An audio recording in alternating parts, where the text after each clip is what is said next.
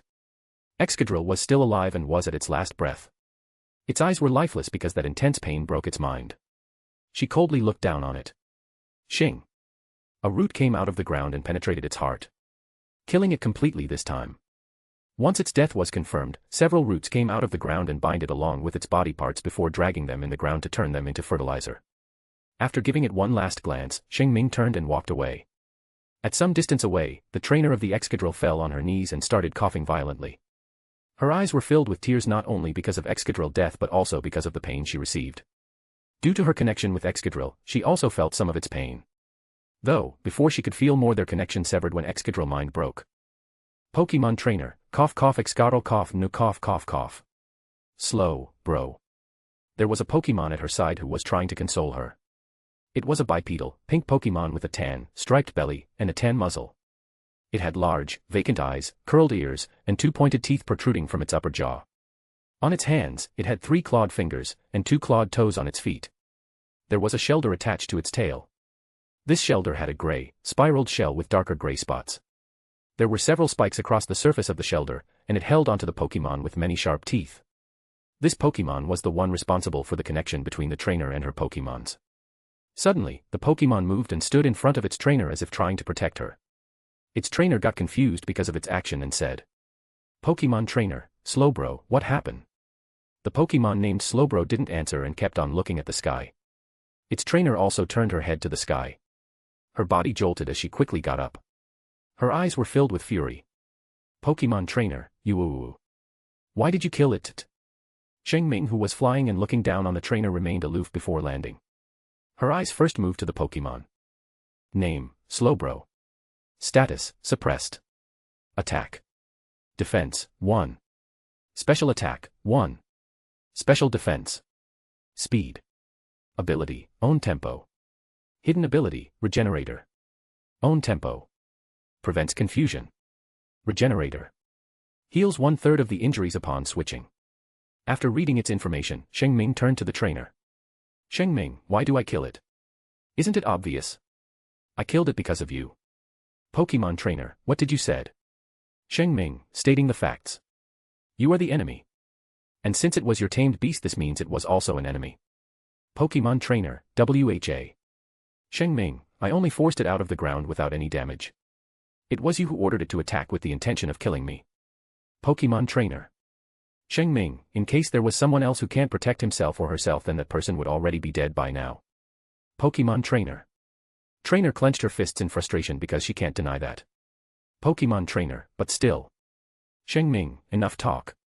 After interrupting the trainer, Shing Ming acted. Godo. Godo. Godo.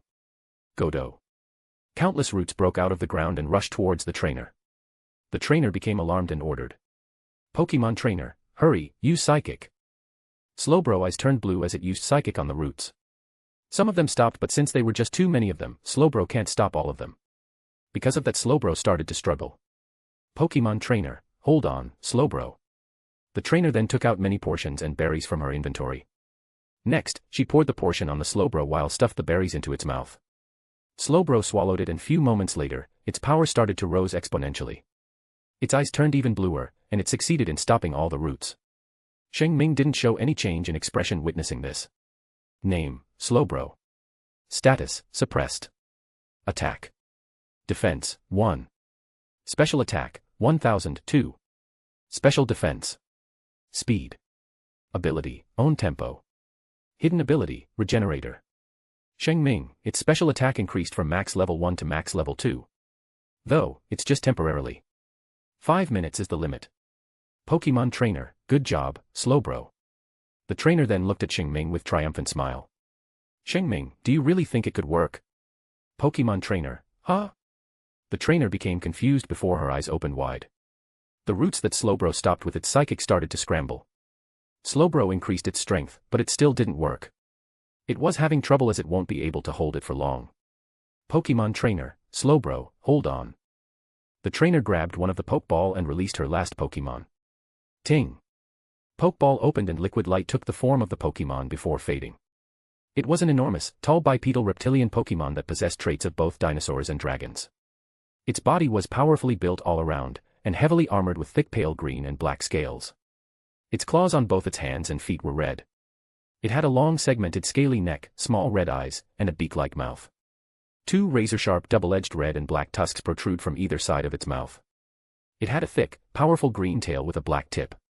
Without wasting any time, the trainer took out the same number of portions and berries like before pouring and stuffing it on its mouth.